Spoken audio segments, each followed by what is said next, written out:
No problem.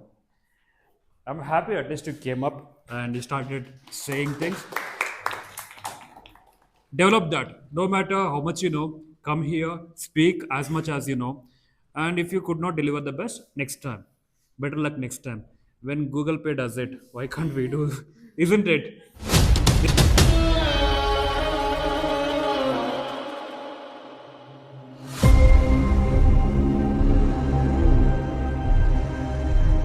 The necessity of constitution. Why we need the constitution. Okay. The second question is societies before and after adopting the constitution.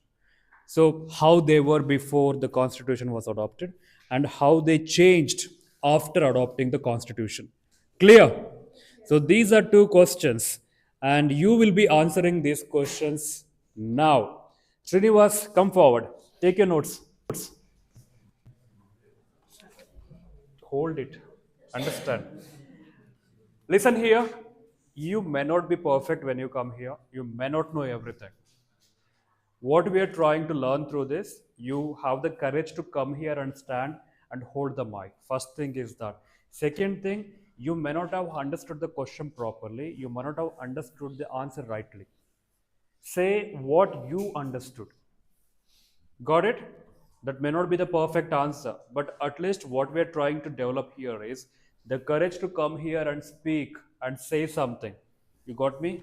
We don't want the perfect answer. At least say what is the question, what you understood, and what you wrote there. Good morning, one and all. Myself, Srinivas. The question is necessity of constitution. Necessity of constitution is before the adoption of constitution, there was no perfect rules and regulations for the India. When they think to, when they saw the people were suffering from was targeted by someone like rulers, kings, and groups. Only groups were benefited, but people under them was targeted and was doing the works what they say. Uh, Dr. B.R. Ambedkar thought that to build a group and build a book called rule book, named a constitution book. With that, it helps us defining organization of government and protects fundamental rights of citizens, controls the power of government, maintains law and orders of our government, ensure justice and equality for everyone in the citizen and in India, unity in the country for everyone. Okay, good, good answer. Thank you, Srinivas. It was really good. Thanks. So he did really answer well. The constitution, why we need it? Because before the establishment of constitution, we didn't have democracy. We had kingdoms. Then we had the Britishers and Portuguese, French ruling India. After that, we were trying to set up a very stable government or a type of rule where people can feel the equality and people can feel opportunities for growth. That's the reason we needed a rule book. We needed something which will govern all the things because even this universe has its own way of running, right? Who is running? Nobody knows. But there is a rule, there is a system, and there is a day, there is a night, sun, moon, stars, gravity, electromagnetic fields. All these things are functioning same way. To run the country, we need a system. To have the system, you need rules, and everybody must be considered for that. We cannot give rules to few people. Come on, you rule, and you have the privilege. Again, it is going to be the worst type. That's the reason democracy came into existence. And to run democracy, you need really constitution. There are many points how we can define why we need it, why we need equality, maybe the top point, then opportunities, and India suffered with casteism. We wanted to overcome that, and many things, backwardness. So when you want to uplift the people against the rich, then again you need to bring different rules, and it should include everybody. When you go in detail, you will really understand what is the need of the constitution. Generally we can say we need this, we need this, we need for this, but when we study in depth, we understand minute points for the need of constitution. Second question is societies before and after constitution adoption. Good morning, everyone. My question is society before and after the adoption of constitution. Before the constitution, there were Britishers ruling us. They were using their rules, their regulations for their work. They used to make us laborers, and after that, after the constitution made, we got a chance to grow.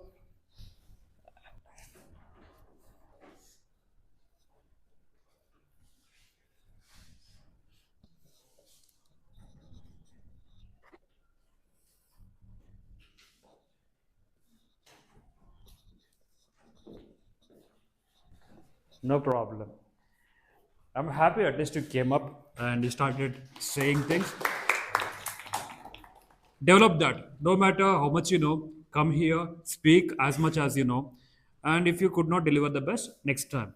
Better luck next time. When Google Pay does it, why can't we do? Isn't it? Nitya, come. Get up and come.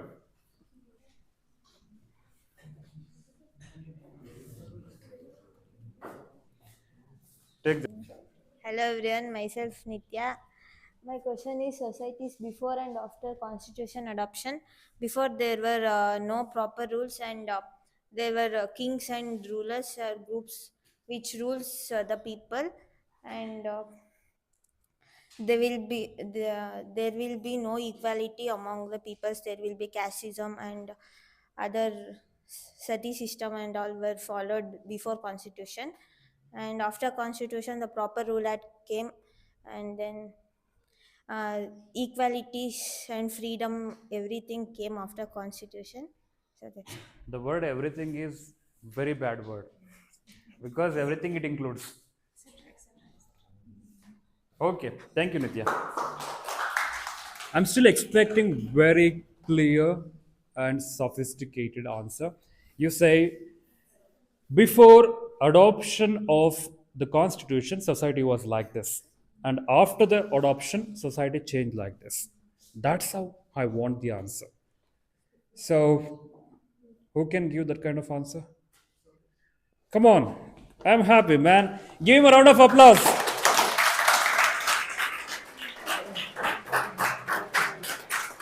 This is how you should take the opportunities. This is called grabbing the opportunity. Come on, Sidram. So, good morning, everyone.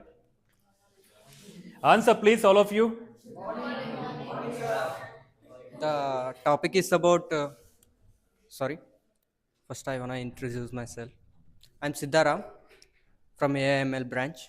As you know, today we are discussing about the topic constitution. What are the necessities and how the country changes after and before the constitution. Uh, First, here comes uh, before going to before going to understanding the necessities of constitution, we should understand what is constitution. The constitution is basically the supreme law of a country, which is basically like a rule book which tells us how a country should be to maintain law and order, which is basically uh, without rules there would be confusion and fights. Yeah, the constitution gives rules for government and citizens, both the government and citizens. Second one, constitution is constitution needed to protect people's rights. It gives basically the rights like freedom and equality, education, everything. Uh, to define the government, third one is uh, explains how the government should be formed, which divides the.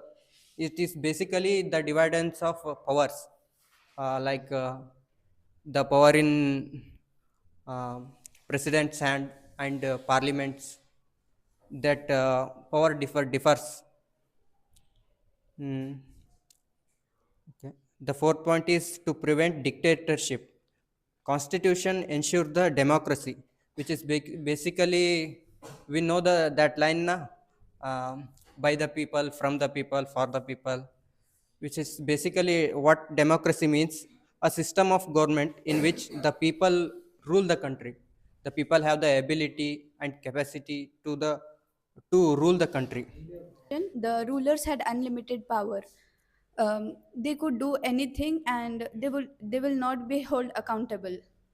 But today, if even a politician does something, the rules apply the same as they apply for all the citizens. So accountability is there. So earlier there was no accountability. Okay, first point. Second point. Okay, we'll come to you later. The second point goes like concentration of power. Before, the power was only like the decisions were made only by one person, but now at present the decision has to be made by perspective, taking the perspective of different people. So before it was like the perspective of only one ruler was included, but at present it is not like that. Okay. So earlier the power of decision was with one person. Now it is with the people. That means representation. The people you elect represent you, and they again choose people to make the laws. They represent the entire country. That's how the power of decision is not centered in one person or one community. It is held by the people. You got it? That is how it is called, by the people. Third point. Yeah. Social inequality and discrimination for the before constitution, and for after constitution we have equality and yeah, discrimination is there, but we have a legal laws for that to fight against discrimination and inequality. So equality, so inequality. Okay. Yeah. Before there were any such laws that supports equality and for no for discrimination. Now we can fight and protest for that purpose. Okay. Yeah. So everybody is common under the law. So everybody is equal under the law. So discrimination can be avoided after the constitution. And if you are treated badly with discrimination, you can use the law that you have been treated unfairly or with bias, then you can fix that. Okay, that's what the power of constitution. That means you are equal in the sight of constitution. Next one. Yes. So my point is frequent conflicts. Before the adoption of constitution, there were no clear systems to resolve the disputes. But after the adoption of constitution, we have legal procedures and courts to resolve the disputes. So legal system. Legal system is there, courts are there, judiciary is there. So if you're facing any problem, you can approach the jury through proper channel and you can get the justice. Okay, that can be. Anything we missed? Before the adoption of the constitution, the voting rights were very limited to Indians. Only 0.4% of Indians had the eligibility to vote, but now it's universal adult franchise, so every adult above the age of 18 has the power to vote. Good. Voting ability, voting right has been granted to everyone above the age of 18 in India. Anything we missed? That's all. Did we cover all the points? Women didn't have power earlier. Now women have more power, isn't it? Women have got representation in the parliament. They have reservations. They have been empowered. What? Gender equality. Good, Bhima. Good point. So, I'm happy we covered most of the points. Thank you.